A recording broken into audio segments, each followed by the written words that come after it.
الحمدللہ رب العالمین والعاقبۃ للمتقین والصلاة والسلام علی سید الانبیاء والمرسلین وآلہ الطیبین وصحبہ اجمعین۔ سامعین و ناظرین، شعبان کی 15ویں رات یعنی جسے ہم معاشرے میں شب برات کہتے ہیں، اس رات کے حوالے سے چند ایسی باتیں ہیں جو ہمارے معاشرے میں رائج ہیں، جن کا شریعت سے، اسلام سے کوئی تعلق نہیں ہے، لیکن ہمارے ہاں وہ کام بڑے دھوم دھام سے کیے جاتے ہیں۔ ان میں سے پہلا کام اجتماعی عبادت ہے۔ اس رات کے اندر بہت سارے افراد کو دیکھا گیا کہ وہ اجتماعی عبادت کرتے ہیں، حالانکہ رسول اللہ صلی اللہ علیہ وسلم سے انفرادی عبادت ثابت ہے۔ اور یہ بات یاد رکھیے کہ جو عمل جس طرح ثابت ہو اسی طرح کرنا سنت کہلاتا ہے، اس سے ہٹ کے کرنا یہ رسول اللہ کے عمل کی ناقدری اور نافرمانی میں آتا ہے۔ اس لیے اس رات کے حوالے سے جو عمل جس طرح ثابت ہے ہمیں اسی طرح کرنا چاہیے۔ اس رات میں آپ دیکھتے ہیں کہ بہت سارے افراد نفل نماز کی جماعت کراتے ہیں، حالانکہ رسول اللہ صلی اللہ علیہ وسلم نے کبھی نفل نماز کی جماعت نہیں کرائی۔ ہاں، فرض نماز کی جماعت کرائی ہے، فرض کے علاوہ نفل نماز کی جماعت نہیں ہے۔ نفل بہت ساری نمازیں ہیں، صلاۃ و تسبیح ہے، اس کی جماعت بھی ہوتی ہے۔ ایک اور نماز ہے کہ جسے قضائے عمری کہتے ہیں، کہ ساری عمر جن لوگوں نے نمازیں نہیں پڑھی ہیں بس یہ 4 رکعتیں نماز پڑھ لے، اس کی نمازوں کی ادائیگی ہو جائے گی، ساری نمازیں لٹانے کی ضرورت نہیں ہے۔ یہ ایک نئی نماز نکل آئی ہے ماشاءاللہ، جس کا رسول اللہ کے دور سے کوئی تعلق نہیں ہے، صحابہ اکرام کے دور سے کوئی تعلق نہیں ہے، تبع تابعین کے دور سے کوئی تعلق نہیں ہے، اور آج کے دور میں یہ نماز ایجاد ہو گئی ہے۔ تو قضائے عمری کا کوئی تصور نہیں ہے اسلام میں کہ آپ نے ساری زندگی نمازیں پڑھی نہیں ہیں اور ایک دن میں 4 رکعتیں پڑھ لیں ایک رات کے اندر، اور آپ کہیں جی ساری نمازیں میری ختم، قضا ہو گئی۔ اگر ایسا سسٹم ہوتا تو پھر تو سارے ہی آرام سے سوتے پورا سال اور اس رات 4 رکعتیں پڑھتے اور مزے کرتے۔ تو ایسا کوئی نظام نہیں ہے۔ یہ 4 رکعتیں پڑھی جاتی ہیں ایک مخصوص انداز سے، اور پڑھ کر یہ سمجھا جاتا ہے کہ ہماری ساری قضا نمازیں جو تھی وہ ختم ہو گئی ہیں۔ ایسا نہیں ہے، بلکہ ہر قضا نماز کی قضا کرنا ضروری ہے، اور یہ اس دور میں بھی تھا، آج بھی ہے۔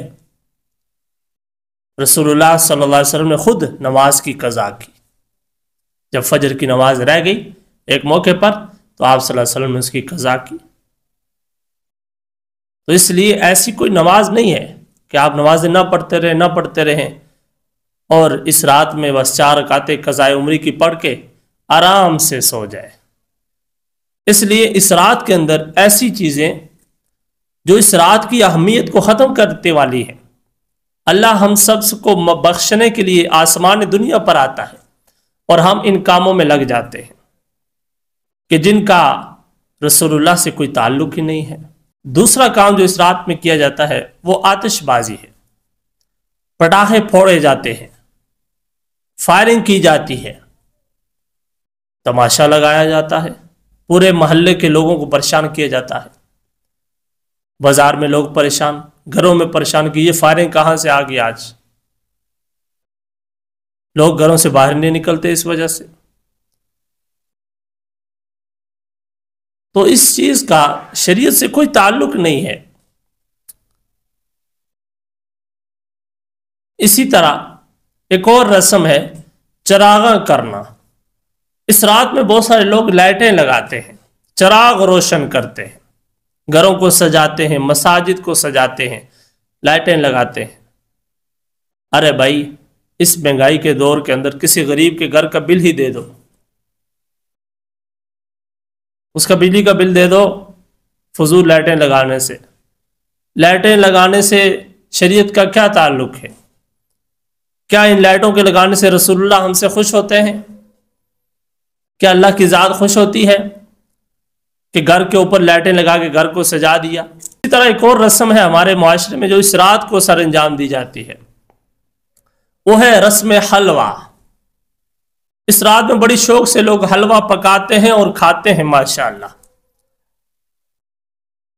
سامعین و ناظرین، حلوے کا اس رات سے کوئی تعلق نہیں ہے۔ حلوہ آپ جب بھی کھائیں کھا سکتے ہیں، پکا سکتے ہیں، لیکن اس رات کے ساتھ حلوے کا کیا تعلق ہے؟ حضرات ضروری سمجھتے ہیں کہ بھائی اس رات کو حلوہ ضرور پکنا چاہیے، ضرور حلوہ کھانا چاہیے، اور وہ سمجھتے ہیں کہ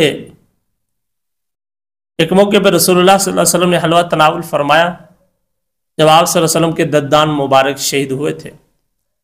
تو سامعین و ناظرین یہ بات یاد رکھیں کہ وہ شوال کا مہینہ تھا اور ہم شعبان کے مہینے کی 15ویں رات کی بات کر رہے ہیں۔ آج کی رات کے ساتھ حلوے کا کوئی تعلق ہی نہیں ہے، نہ اس رات میں رسول اللہ نے حلوہ تناول فرمایا ہے۔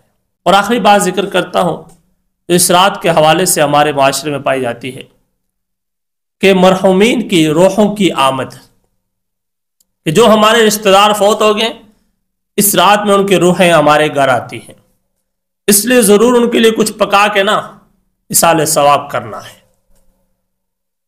سامعین و ناظرین یہ بات ذہن نشین کر لیجئے کہ انسان کے جسم سے جب روح نکل جاتی ہے تو وہ پھر واپس نہیں آتی۔ شریعت کی روح سے تو یہ ہے کہ مومن بندے کی روح جب اس کے جسم سے نکلتی ہے تو علیین میں پہنچ جاتی ہے اور وہاں ہی رہتی ہے، اور کافر کی روح جو ہوتی ہے وہ سجین میں چلی جاتی ہے، وہاں سے واپس نہیں آتی۔ تو اس لیے سامعین و ناظرین، روح جسم میں لوٹ کر واپس نہیں آتی تو آپ کے گھر کیسے واپس آئے گی؟ کہ گھر میں آپ چیزیں پکا کر اس کے لیے رکھیں گے کہ وہ دیکھے گی آ کر کہ میرے گھر والوں نے یہ چیزیں پکائی ہیں میرے سال ثواب کے لیے، اور خوش ہو جائے گی۔ یہ کیسی جہالت کی بات ہے! ایک عقل مند انسان سوچ بھی نہیں سکتا یہ بات، لیکن افسوس کہ یہ جہالت ہمارے معاشرے میں پائی جاتی ہے۔ آپ مشاہدہ کر لیں، دیکھ لیجئے گا کہ لوگ ایسے کام کرتے ہیں۔ سامعین و ناظرین، ان تمام چیزوں سے بچیے۔ یہ تمام چیزیں ہماری اس رات کی عبادت کو خراب کرنے والی ہے۔ یہ تمام چیزیں ایسی ہیں جو اس رات کی اہمیت کو ختم کرنے والی ہیں۔ یہ تمام چیزیں ایسی ہیں جو میرا اور میرے رب کا تعلق کم کرنے والی ہے۔ اس لیے ہمیں چاہیے کہ ہم ان سے بچیں۔